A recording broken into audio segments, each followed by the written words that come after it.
I'm Dwayne Hamby, Hi, Pathos.com. How are Hi. y'all? how's it Great. going?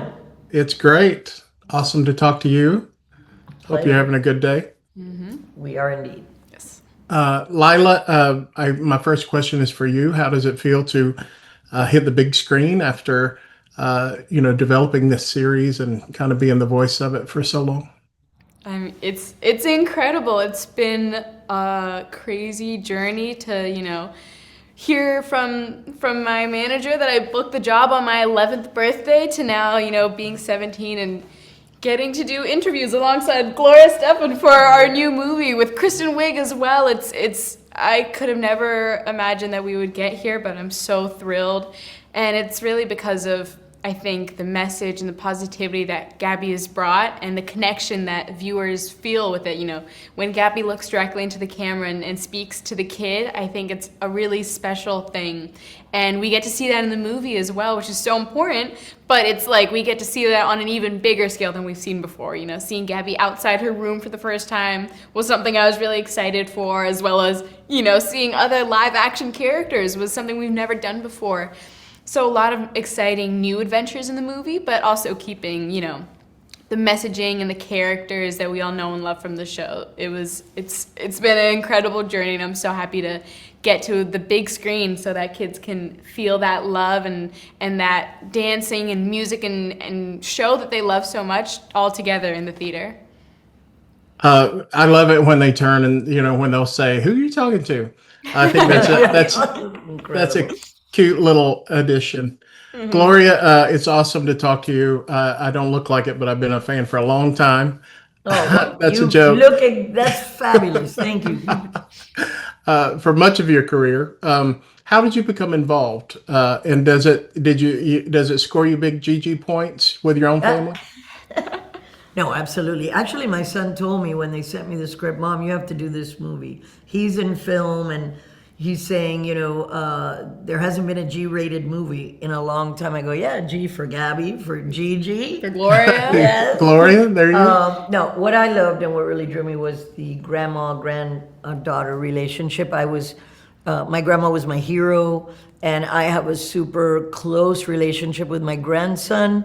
So I think that needs to be celebrated more in movies, and the fact that we could do it in such a fun way. And also, I have a whole new audience there with Gabby's fans, and it was just I think a really nice thing to be a part of because I'm really careful what movies I pick. I don't have a lot of time. I'm doing so many different things. And I thought that this was something absolutely worth celebrating. I love what she's created with the show. And I thought, wow, to take it to the big screen is going to be a blast because, theaters for a while, we've had a tough time through after COVID. And to be able to be in a theater and the kids to be able to jump up and down and sing and dance and just let their energy fly, I think is a very unique thing. And I don't think is in many other movies other than maybe Rocky Horror Picture Show from way Right. back in the day.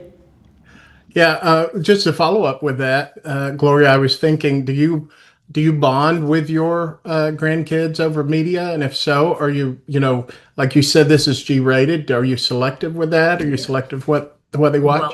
Well, yeah, my son is very selective. Him and his wife have kept a tight lid on what my grandson could watch. Now he's 13, so he's gotten permission to see a lot of things. There's a horror streak in the family, so him and I were able to watch for the first time, both of us, Halloween and the Scream movies. I had never seen them because I was always on the road, and he allowed him to watch it with me. So him and I love it. Although our favorite thing is to go to escape rooms.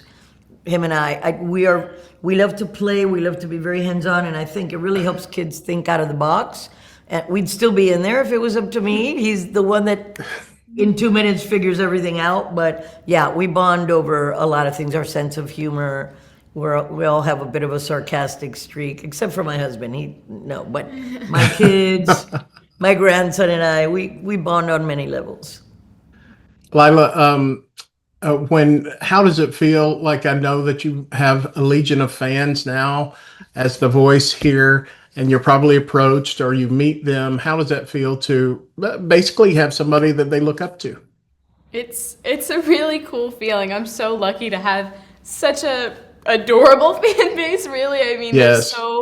I think kids have such a wonder and, sense of happiness and joy they see the world through, and getting to see that look of wonder when they see me on their faces, it's an unbeatable feeling, and it's really cool to see them and see the impact that I have. I don't know. It's hard to wrap my brain around sometimes, but I just feel really lucky that I could be a part of these kids' childhood and teach them lessons that I think are so important.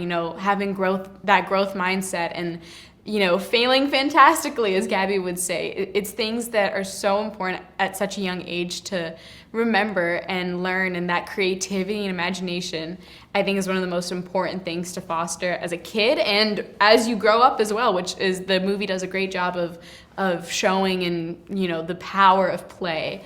So Right. getting to give that message to the kids in the show and then carry that on in the movie, it's a really cool feeling. Yeah, and they'll never forget it. That's the cool thing Yeah. about it, right? They'll always have a nostalgia for you made a mark on them and stuff. Yeah. And they'll So, show their kids because right. since it's on Netflix, Yeah. like my fans indoctrinate their kids with my music. So I've got a Yeah. whole new slew of fans. But one of my favorite things when we were shooting the movie was to see the faces of these kids when suddenly they came upon Gabby and they were such big fans. It's a beautiful Yeah. thing to see. Well, and that's a good segue, Gloria. You're celebrating 50 years of your music, and like I said, I've been around for those, and you've made a mark as well. So, what's special when you look back over your career and where you've come to today? What are some special things that kind of stick out in your mind? Oh my gosh, there's so many things, but I have to say that the most special thing for me, since music, other people's music, was my catharsis. It got me through some of the toughest times in my life. To be a part of people's lives, like the great Dick Clark says, to be a part of the soundtrack of their lives, to know I've been in their special moments and weddings and bar mitzvahs and their celebratory moments, and to know that it still gets heard. I get my niece and nephew that are in their 20s sending me clips of them in a club and they're playing my music, and they get a charge out of it because clearly these songs, Conga, Right. Dr. Beat even, that constantly gets played and in its new remixes. So it's beautiful to know that even people that I might never meet, somehow I am in their lives, and that's a blessing and a privilege that I don't take lightly.